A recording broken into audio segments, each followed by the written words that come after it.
Bienvenue dans le QG Week-end, voici les titres de l'actualité. L'Office togolais des recettes dépasse ses objectifs au premier semestre. Sa mission, collecter les taxes et impôts à hauteur de 45% de son objectif de 2019, fixé à 669 milliards de francs CFA.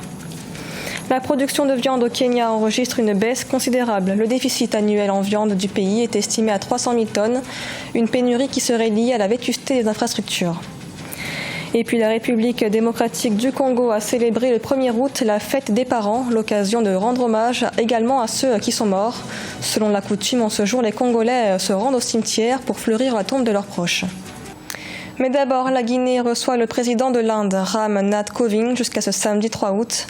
Après 10 jours sur le continent africain, le président indien a signé plusieurs accords de coopération avec la Guinée ce vendredi.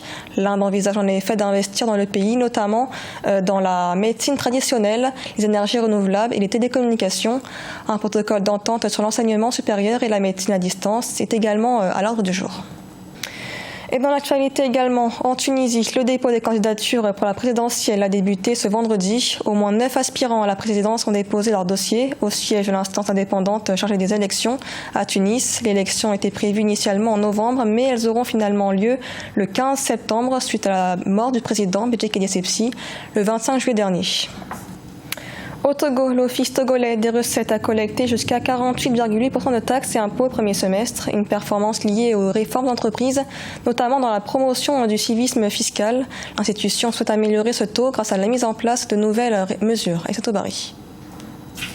L'Office togolais des recettes affiche de bonnes performances. L'institution a collecté les taxes et impôts à hauteur de 48,8%, ce qui correspond à plus de 26 milliards de francs CFA, alors que son objectif était de mobiliser 45%, soit 669 milliards de francs CFA. Les différentes réformes entreprises, dont la promotion du civisme fiscal et la télédéclaration, ont été entre autres les vecteurs de cette performance. Les résultats du premier semestre sont globalement très satisfaisants et sont au-dessus de ce que demandait le gouvernement et le Fonds monétaire international. Le Togo a mobilisé en 2015, 2016 et 2017 517 milliards de francs CFA, 575 milliards de francs CFA et 625 milliards de francs CFA, respectivement de recettes fiscales, soit une progression de 11,21% entre 2015 et 2016 et de 8,69% entre 2016 et 2017. Effectivement, nous avons un gros problème au Togo, c'est la pression fiscale. La pression fiscale aujourd'hui repose sur quelques entreprises, amène beaucoup d'entreprises à fermer. Il faudrait que les autorités puissent effectivement regarder de près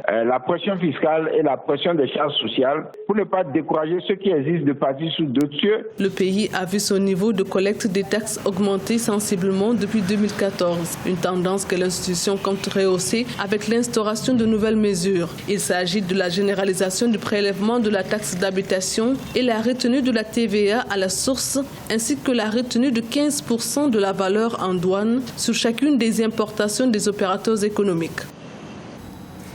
Le Ghana, deuxième producteur mondial de cacao, compte lever 1,3 milliard de dollars pour financer les achats de la fève pour la campagne 2019-2020. Le financement de la filière cacao reste une problématique dans le pays qui a échoué à introduire un prix plancher de 2600 $ la tonne début juillet. Victoria Sedji. Pour financer ses achats de cacao sur la campagne 2019-2020, le Cocoa Board, Conseil ghanéen du cacao, contractera un prêt syndiqué d'1,3 milliard de dollars. L'exécutif va encore se priver d'indexer des droits d'exportation sur la fève afin de maintenir le prix garanti aux producteurs. Début juillet, le Ghana et la Côte d'Ivoire ont échoué à imposer sur le marché mondial un prix plancher de 2600 $ la tonne à l'avantage de leurs producteurs. On doit pouvoir aujourd'hui assister non seulement à la production du cacao, mais aussi à la transformation sur place. Et c'est le produit fini qu'on serait en train de négocier sur le marché international. Il faut permettre aujourd'hui au continent africain de pouvoir transformer sa production. C'est de ça qu'il s'agit. Selon des données officielles, les achats de cacao sur la saison 2018-2019 ont déjà atteint près de 88% de la récolte prévue. Pour financer les programmes de renforcement de la productivité, le Cocoa Board négocie auprès de la Banque Banque africaine de développement un prêt de 600 millions de dollars. C'est heureux aujourd'hui que les Occidentaux, que donc les premiers clients qui achètent donc le cacao en soient arrivés véritablement à brimer les intérêts donc des producteurs. Ceci a facilité donc les négociations entre la Banque africaine de développement qui désormais va donc décrocher son portefeuille et financer l'achat de cette matière première pour le compte donc des campagnes à venir. En juillet, un revenu différentiel de subsistance de 400 $ la tonne a été introduit comme alternative, mais il ne prendra pas effet avant la campagne 2020-2021. Le Kenya, confronté à une pénurie de viande, la production a considérablement baissé avec un déficit de 300 000 tonnes. La Commission kenyane de la viande a estimé à 750 millions de shillings le budget nécessaire pour redresser le secteur. Nathalie Mort. Le ministère de l'élevage du Kenya estime à 300 000 tonnes le déficit annuel en viande du pays. Un déficit causé d'une part par la dette de plus de 3,17 millions de dollars consentie envers les fournisseurs de viande. De plus, les acteurs du secteur relèvent la vétusté des infrastructures d'abattage du pays datant des années 1960. Les chambres froides ou les camions frigorifiques sont rares, voire inexistantes. La production de la viande se fait donc au jour le jour et par conséquent, les producteurs seront amenés à offrir sur les marchés des quantités de viande inférieures à la demande réelle ou effective. Si les producteurs ne vendent pas, ils ne peuvent pas remettre leurs dettes. Or, tel que c'est parti, le système en place ne permet pas aux producteurs d'écouler davantage de produits, c'est-à-dire d'engager davantage de revenus pour enfin payer leurs fournisseurs. La Commission kenyane de la viande pense que le secteur a besoin de 750 millions de shillings pour sa relance. Jusqu'ici, seuls 65 millions de shillings ont été récoltés par l'institution para-étatique dans un contexte marqué par la mauvaise gestion et les détournements de fonds. Au niveau des autorités locales, on peut penser que des mesures d'incitation, notamment fiscales, pourraient attirer davantage d'investisseurs et d'acteurs dans le secteur.